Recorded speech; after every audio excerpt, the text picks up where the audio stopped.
Hello दोस्तों, आज हम नेटफ्लिक्स पर रिलीज हुई मूवी फिर आई हसीन दिलरुबा मूवी की स्टोरी को एक्सप्लेन करेंगे। मूवी की शुरुआत रानी से होती है, जो बारिश भरी रात में घबराई हुई भागकर पुलिस स्टेशन में पहुंचती है। वहां पहुंचकर रानी कहती है कि प्लीज़ आप लोग मुझे बचा लीजिए, नहीं तो मेरा पति मेरी जान ले लेगा। फिर सीन 2 महीना पहले आगरा शिफ्ट होता है, जहां एक घर में चलती टीवी से पता चलता है कि हरियाणा में बना हथिनी कुंड बांध भारी बारिश की वजह से टूट गया है, जिस कारण बहुत सारे मगरमच्छ आगरा के आसपास के इलाकों जैसे यमुना नदी इत्यादि में आ गए हैं, जो कि बहुत ही खतरनाक हैं। उसी रूम मालिक के घर में रानी भी किराए पर रहती थी। तभी वहाँ एक छोटे मोटे डॉक्टर अभिमन्यु की एंट्री होती है, जो उस रूम मालिक की पत्नी को पेंसिलिन का इंजेक्शन लगाने आया होता है। उसी बीच रानी अपने ब्यूटी पार्लर जाने के लिए निकलती है, जिसे देखकर अभिमन्यु बस देखता ही रह जाता है। हड़बड़ाहट में रानी अभिमन्यु से टकरा जाती है, क्योंकि उसे पता चलता है कि कोई बड़ा कस्टमर उसके हाथों से निकल गया है। इसलिए रानी जल्दीबाजी में अपने कमला और बिमला को छोड़कर ब्यूटी पार्लर के लिए निकल जाती है। चूँकि पहली नज़र में ही अभिमन्यु रानी पर दिल हार बैठता है, इसीलिए वो रानी से पुनः मिलने की चाहत में उसकी कमला बिमला को पहुँचाने उसकी ब्यूटी पार्लर तक पहुँच जाता है। तब रानी पूछती है कि आप इन्हें देने इतनी दूर क्यों आए हैं? तो अभिमन्यु कहता है कि नहीं, मैं इधर ही किसी मरीज को देखने आ रहा था, तो सोचा इन्हें भी लेता चलूं। लेकिन रानी समझ जाती है कि अभिमन्यु उसी के लिए आया है। तब रानी अभिमन्यु से कहती है कि आप 2 मिनट रुकिए, मैं एक कस्टमर को निपटा कर आती हूँ। लेकिन ज़्यादा कस्टमर आने की वजह से काम करते करते शाम हो जाती है। तब रानी अपने पार्लर से देखती है कि अब भी अभिमन्यु बाहर बैठकर उसका इंतज़ार कर रहा है, इसलिए वो उससे मिलने के लिए बाहर निकलती है कि तभी बारिश शुरू हो जाती है। रानी अभिमन्यु के पास पहुंच जाती है। तब अभिमन्यु रानी से फ्राइडे को सिनेमा चलने के लिए कहता है। उसी बीच वहां से रानी का पति रीशु गुजरता है, जिसे देखते हुए रानी हाँ कर देती है। फिर सीन पास्ट में रीशु और रानी की शादी का होता है। शादी के बाद दोनों काफ़ी खुश थे, लेकिन जब उनकी लाइफ में नील की एंट्री होती है तो रानी उसके साथ संबंध बना लेती है, जिसके कारण नील रानी का एमएमएस बनाकर उसे ब्लैकमेल करने लगता है। इसलिए रीशु और रानी प्लान बनाकर नील का मर्डर कर देते हैं, और कानून से बचने के लिए रीशु अपना हाथ काटकर अपने आप को भी मरा प्रूफ कर देता है, जिसके बाद ही दोनों भागकर आगरा में बस जाते हैं। लेकिन पुलिस की डर से वे साथ नहीं रहते, बल्कि छुप छुप कर मिलते रहते हैं। इसलिए इन सारी समस्याओं से छुटकारा पाने के लिए वे देश छोड़कर थाईलैंड भागने का प्लान बनाते हैं, जिसके लिए पैसों का इंतजाम रानी पार्लर से करती है, जबकि रीशु ट्यूशन पढ़ाकर कर रहा था। आगे रीशु ट्रैवल एजेंट से मिलता है, जो उसे 2 महीने में विदेश भेजने का आश्वासन देता है। इसके बाद रूम में पहुंचकर रीशु रानी से बताता है कि जल्द हम एक खुशहाल जीवन जीने वाले हैं। तभी दरवाजे पर रीशु के मकान मालकिन की एंट्री होती है, जो कि विकलांग होती है, और वो रीशु को हमेशा अपने साथ इंटीमेट होने के लिए फोर्स करती रहती है। लेकिन रीशु हर बार कोई ना कोई बहाना बनाकर उसे टाल देता है, क्योंकि रीशु अपनी पत्नी को धोखा नहीं देना चाहता था। एंड फिर रानी रीशु को फ़ोन पर बताती है कि आज मेरी मकान मालकिन नहीं है और मैं घर पर अकेली हूँ, तुम चाहो तो चुपके से मेरे पास आ सकते हो। रीशु भी प्यार का भूखा था, इसलिए वो अपने आप को रोक नहीं पाता और रानी के रूम पर पहुंच जाता है, जहां दोनों खूब रोमांस करते हैं। एंड फिर सीन फ्राइडे का होता है, जहां अभिमन्यु सज धज कर हाथों में फूल लेकर सिनेमा हॉल पहुंच जाता है और हॉल की सारी टिकटें बुक कर लेता है। जिसके बाद वो रानी का बेसब्री से इंतजार करने लगता है। लेकिन सुबह से शाम हो जाती है और रानी सिनेमा हॉल नहीं पहुंचती है, इसलिए दुखी होकर अभिमन्यु रानी के रूम पर पहुंच जाता है। तब रानी उससे सॉरी बोलती है। फिर अभिमन्यु उससे कहता है कि क्या हम अगले फ्राइडे को फिर से सिनेमा चल सकते हैं कि नहीं, और यह बात कहकर अभिमन्यु वहां से चला जाता है। आगे रानी अभिमन्यु की सारी कहानी रीशु को बताती है। कहानी सुनकर रीशु हंसने लगता है और कहता है कि रानी जी, आपने अपने कितने आशिकों के कत्ल किए हैं, कुछ की तो आज तक बॉडी भी नहीं मिली है। तभी रानी का पर्स एक चोर छीनकर भाग जाता है। इसे पकड़ने के लिए रीशु उसके पीछे जाता है, लेकिन रास्ते में पुलिस इंस्पेक्टर किशोर को देखकर अपना रास्ता बदल लेता है।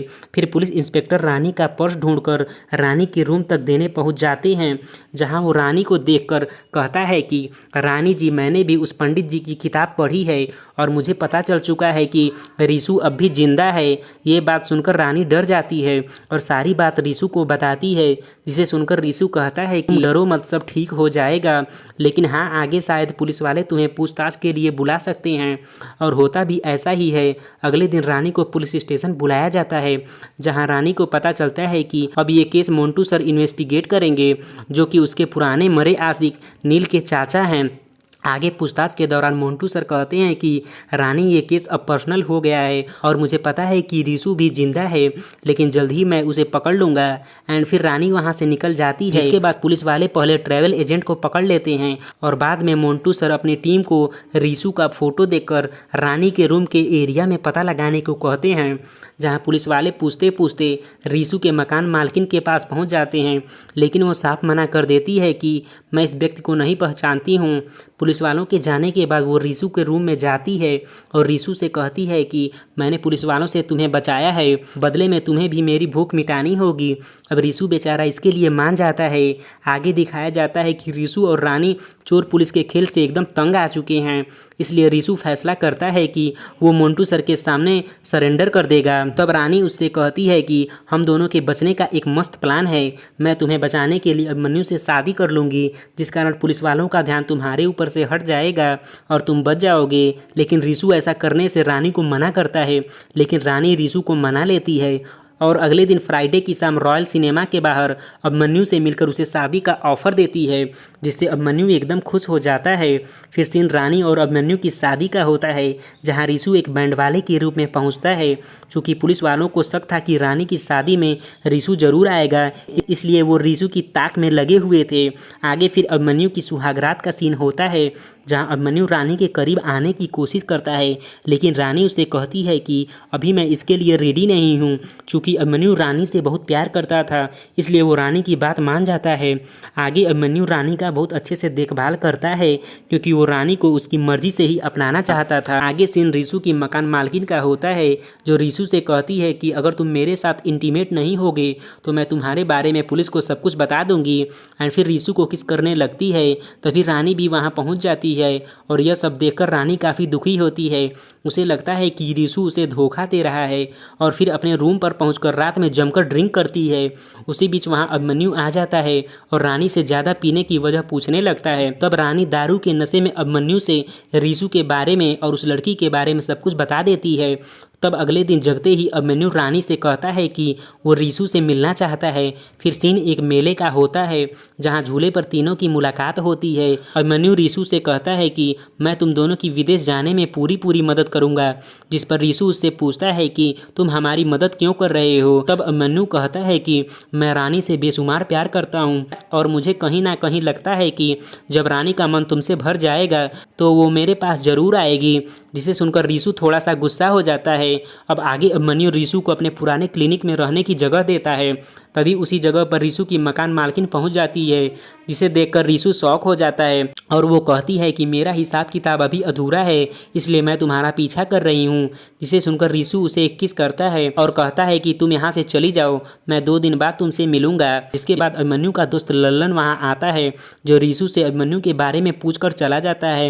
एंड फिर अभिमन्यु रिशु के लिए खाना लेकर वहाँ आता है, जो आते ही रूम में गिरी मिट्टी देखकर पूछता है कि लल्लन आकर मेरे बारे में पूछ रहा था क्या। और फिर अभिमन्यु बताता है कि ये मिट्टी राजगिरी के जंगल की है, जहाँ से मैंने लल्लन के द्वारा जहरीले सांप मंगवाए थे। आगे सीन यमुना नदी का होता है, जहाँ अभिमन्यु रानी को नाव की सैर करा रहा था और कहता है कि बहुत सारे मगरमच्छ यमुना नदी में भी आ गए हैं। तब रानी कहती है कि हमें मगरमच्छ नुकसान नहीं पहुँचा सकते, क्योंकि मैंने टेप लगा रखा है। तब अभिमन्यु कहता है कि पानी ही उनका घर है और हम उन्हें टेप से नहीं रोक सकते, बल्कि हम तो उनके घर में ज़बरदस्ती घुस गए हैं और उन्हें धोखा दे रहे हैं। आगे अभिमन्यु कहता है कि रानी जी, मुझे धोखेबाजों से सख्त नफरत है। एक बार मेरे चाचा जी ने जायदाद के लिए मेरे पिता को धोखा दिया था, इसलिए मैंने रात में ही उनके कमरे में कुछ जहरीले सांप छोड़ दिए, जिस कारण अगले दिन उनका पूरा परिवार ही मर गया। धोखे की सज़ा मेरी नज़रों में सिर्फ मौत होती है। अभिमन्यु की बात सुनकर रानी बहुत डर जाती है। उसे लगता है कि कहीं अभिमन्यु उसे और रिशु को भी न मार दे। आगे रिशु और अभिमन्यु को लड़ते हुए दिखाया जाता है, क्योंकि रिशु को अभिमन्यु की असलियत का पता चल चुका था। लड़ाई के दौरान अभिमन्यु रिशु को रूम में लॉक करके भाग जाता है। फिर सीन रानी और अभिमन्यु का होता है, है, जहाँ रानी अभिमन्यु से कहती है कि रीशु ने प्यार की खातिर अपना हाथ खो दिया और मैं भी काफ़ी कुछ झेल चुकी हूँ, इसलिए मुझे और रीशु को कोई अलग नहीं कर सकता। जिसे सुनकर अभिमन्यु समझ जाता है कि ये डायलॉग तो दिनेश पंडित जी की नॉवेल का है। जिसके बाद अभिमन्यु अपनी अलमारी खोलता है जो कि दिनेश पंडित की नॉवेल से भरी हुई थी, जिसे देखकर रानी की आंखें फटी की फटी रह जाती हैं, क्योंकि उसे पता चल जाता है कि अभिमन्यु को हमारे प्लान की जानकारी शुरू से ही थी। तब अभिमन्यु रानी के सर पर वार करता है, जिससे वो टेबल में जाकर लड़ जाती है और फिर वहां से भागकर पुलिस स्टेशन पहुंच जाती है और मोंटू सर से कहती है कि प्लीज़ आप मुझे मेरे पति से बचा लीजिए, नहीं तो वो मेरी जान ले लेगा। जो सीन आपको मूवी के स्टार्टिंग में दिखाया गया था। तब मोंटू सर उससे कहते हैं कि घबराओ मत, तुम यहाँ सेफ हो। लेकिन रानी को मन ही मन डर था कि कहीं अभिमन्यु रीशु की जान न ले ले, इसलिए रानी मोंटू सर से सब कुछ सही सही बता देती है और वो यह भी बताती है कि अभिमन्यु ने ही अपने पूरे परिवार को मार डाला है। एंड फिर पुलिस इंस्पेक्टर किशोर रीशु और अभिमन्यु को ढूंढने निकल जाते हैं। अगले पल पता चलता है कि यमुना नदी के किनारे 2 लाशें मिली है। तब पुलिस वाले पहचान करने के लिए रानी को वहां ले जाते हैं, लेकिन लाश के काफ़ी ज़्यादा जलने के कारण रानी पहचान नहीं कर पाती। लेकिन वहां अभिमन्यु के सूटकेस और रीशु की मालकिन की स्टिक देखकर वो समझ जाती है कि ये लाश किसकी है और पुलिस वालों को लगता है कि यह सब रानी की वजह से हो रहा है, इसलिए वो रानी को पूछताछ करने के लिए अरेस्ट कर लेते हैं और रानी को खूब पीटते हैं, परंतु रानी अपना मुंह तक नहीं खोलती है। जिसके बाद मोंटू सर मीडिया में खबर फैला देते हैं कि लॉकअप में रानी की बहुत अच्छी तरीके से सेवा हो रही है। जिस वीडियो को देखकर रीशु घबरा जाता है और वो भी एक वीडियो बनाकर सोशल मीडिया पर अपलोड कर देता है, जिस वीडियो में वो कहता है कि आज रात मैं यमुना नदी के ऊपर बने ब्रिज पर सरेंडर कर दूंगा जब रानी मेरे पास सुरक्षित आ जाएगी। वीडियो देखकर मोंटू सर प्लान बनाते हैं कि जब रीशु ब्रिज पर आएगा तो दूसरी तरफ से जाकर पुलिस की टीम उसे धर दबोचेगी। रात के समय ब्रिज पर रीशु आ जाता है और मोंटू सर रानी को उसके पास भेजते हैं। रीशु के पास पहुंचकर रानी कहती है कि हमें यहाँ से भाग जाना चाहिए। तब तक पुलिस की टीम का एक सिपाही उनके पास पहुंच जाता है, जो कि अभिमन्यु होता है, जो कहता है कि अगर रानी मेरी न हो सकी तो तुम्हारी भी नहीं होने दूंगा और रानी के ऊपर वह गन तान देता है, मैं इस धोखेबाज की जान ले लूँगा। जिस बीच रीशु और अभिमन्यु के बीच हाथापाई हो जाती है। इस बीच गन रानी के हाथ लग जाता है, लेकिन रानी का पैर फिसलने की वजह से रानी ब्रिज पर ही लटक जाती है, जिसे बचाने के लिए रीशु दौड़ता है और उसका फ़ायदा उठाकर अभिमन्यु दोनों को नदी में फेंकने की कोशिश करता है, जिससे कि दोनों को नदी के मगरमच्छ खा जाएं। लेकिन संयोग ऐसा होता है कि रानी और रीशु के साथ अभिमन्यु भी नदी में गिर जाता है, जिन्हें देखकर पुलिस वाले समझ जाते हैं कि अब तो उन्हें मगरमच्छ खा ही जाएंगे। जिसके बाद सर्च टीम उन्हें ढूंढने के लिए नदी में जाती है, लेकिन उन्हें कोई नहीं मिलता। अब आगे मोंटू सर बताते हैं कि मुझे लगता है कि ये तीनों मरे नहीं हैं, बल्कि मरने का नाटक कर रहे हैं, क्योंकि मरने की खबर से ये केस बंद हो जाएगा। जिसके बाद ये तीनों आज़ाद हो जाएंगे, क्योंकि अभिमन्यु की क्लिनिक के सामने लगे सीसीटीवी से हमें पता चला है कि अभिमन्यु ने लल्लन नाम के सपेरे के साथ मिलकर अपने ही परिवार के लोगों की जान ले ली है और अब लल्लन अभिमन्यु को ब्लैकमेल कर रहा था, इसलिए अभिमन्यु ने लल्लन की हत्या कर दी है। फिर उसी सीसीटीवी से पता चलता है कि रीशु के मालकिन की भी अभिमन्यु ने ही हत्या की है, मतलब कि यमुना नदी में जो 2 लाशें मिली थी वो लल्लन और रीशु की मालकिन की है। एंड फिर उन्हें अभिमन्यु के घर के सामने लगे सीसीटीवी से पता चलता है कि उस घटना के दिन शाम 7 बजे के पास अभिमन्यु और रानी स्कूटी से घर पहुंचे। उनके पहुंचने के 10 मिनट बाद एक व्यक्ति और भी अभिमन्यु के घर में गया और लगभग 10 बजे रानी घर से रोते भी लगते पुलिस स्टेशन की तरफ भागती है। रानी के पुलिस स्टेशन जाने के बाद रीशु और अभिमन्यु साथ में स्कूटी से निकलते हैं, मतलब कि घर में तीनों ने मिलकर जरूर कुछ षड्यंत्र रचा होगा। सारी कहानी सुनने के बाद एसीपी सर कहते हैं कि मोंटू तुम बेकार में परेशान हो रहे हो, तीनों को मगरमच्छ ने खा लिया होगा और अब इस केस को बंद कर दो। फिर सीन 2 महीने बाद हिमाचल प्रदेश का होता है, जहाँ रानी बच्चों को ट्यूशन पढ़ा रही होती है और अभिमन्यु एक छोटी सी क्लिनिक चला रहा होता है। बच्चों को पढ़ाते समय रानी को एक बच्चे की बुक में कुछ लाइनें लिखी मिलती है, जिन्हें पढ़कर रानी समझ जाती है कि ये लाइनें तो रीशु की है। फिर सीन मोंटू सर का होता है, जो दिनेश पंडित की मगरमच्छ का शिकंजा टाइटल वाली बुक पढ़ रहे होते हैं, जिससे उन्हें पता चलता है कि तीनों ने मिलकर यमुना नदी से कूदकर भागने का प्लान बनाया था और मगरमच्छों के डर को दूर करने के लिए वे उनके लिए मांस लेकर आए थे। इसलिए वे दोनों इस प्लान के तहत ब्रिज के नीचे 10-12 किलोमीटर दूर तक मांस के टुकड़े फेंक दे जाते हैं, जिससे कि मगरमच्छ मांस को खोजते हुए ब्रिज से काफ़ी दूर निकल जाएं, ताकि वे प्लानिंग के तहत नदी में कूदे तो कोई भी मगरमच्छ उन्हें खा ना सके। एंड फिर अगले पेज पर लिखा होता है कि कहानी अगर रोमांचक लगी हो तो और रोमांचित होने के लिए 20 मार्च को तोता मैना लवर्स पॉइंट पर पहुंच जाइए। दूसरी तरफ अभिमन्यु के टिफिन में मिली पर्ची से पता चलता है कि उसे भी तोता मैना लवर्स पॉइंट पर बुलाया गया है। फिर सीन 20 मार्च को तोता मैना लवर्स पॉइंट का होता है, जो कि बहुत ही खतरनाक जगह होती है। वहाँ रानी एकदम पहाड़ी के किनारे पर खड़ी होती है और अभिमन्यु से कहती है कि रीसू की मौत के बाद मुझे लगा था कि अब मुझे आगे की ज़िंदगी तुम्हारे साथ ही बितानी पड़ेगी। तभी वहाँ मोंटू सर भी अपनी टीम के साथ पहुँच जाते हैं। तब आगे रानी बताती है कि प्लानिंग वाली रात मैं और अभिमन्यु एक दूसरे के बेहद करीब थे। तभी रीसू वहाँ आ जाता है, जिससे घबराकर मेरा पैर फिसलने से मेरा सर टेबल में टकरा जाता है और मैं बेहोश हो जाती हूँ। और मेरे होश में आने के बाद अभिमन्यु दोनों से मगरमच्छ के शिकंजे वाली बुक के बारे में बताता है। अगर हम इस बुक के हिसाब से चले तो हम सब बच सकते हैं। उस रात तीनों साथ में ही यमुना नदी में कूदे थे। पानी में मौका पाकर अभिमन्यु रीसू का नकली हाथ निकाल देता है, इसलिए वो पानी से निकल नहीं पाता और उसे मगरमच्छ खा जाते हैं। जबकि रानी को ये बात नहीं पता चल पाती कि ये सब अभिमन्यु की वजह से हुआ है। इसलिए रानी अब कहती है कि अगर मैं रीसू की ना हुई तो तुम्हारी भी ना होऊंगी, और उस पहाड़ी से नीचे कूदकर जान दे देती है। जिसके बाद मोंटू सर अभिमन्यु को गिरफ्तार कर लेते हैं, लेकिन पहाड़ी के नीचे सर्च करने पर उन्हें रानी की लाश नहीं मिलती है। जिस पर अभिमन्यु हंसने लगता है और कहता है कि उसकी लाश आपको मिलेगी भी नहीं। फिर एक पास्ट का सीन होता है जहां दिखाया जाता है कि जब रीसू को खाने मगरमच्छ आ रहे थे तो रीसू अपना नकली हाथ मगरमच्छ के मुंह में घुसा देता है और वहां से बच निकलता है। और उस दिन ट्यूशन के दौरान जिस बच्चे की कॉपी में वो लाइनें मिली थी वो रीसू की ही थी, जिन्हें देखकर रानी को समझ में आ गया था कि रीसू अब भी जिंदा है। इसलिए वो प्लान के तहत पहाड़ी से नीचे कूदी थी, क्योंकि पहाड़ी से कूदने पर वो झरने के पानी में गिरी थी, जिस कारण उसकी जान बच गई। और फिर वो नदी के कोने पर पहले से खड़े रीसू से मिलती है और उसी के साथ ये भी पता चलता है कि रानी जिन पंडित जी की किताबों के सहारे अपना प्लान बना रही थी, असल में वो अभिमन्यु के पिता थे।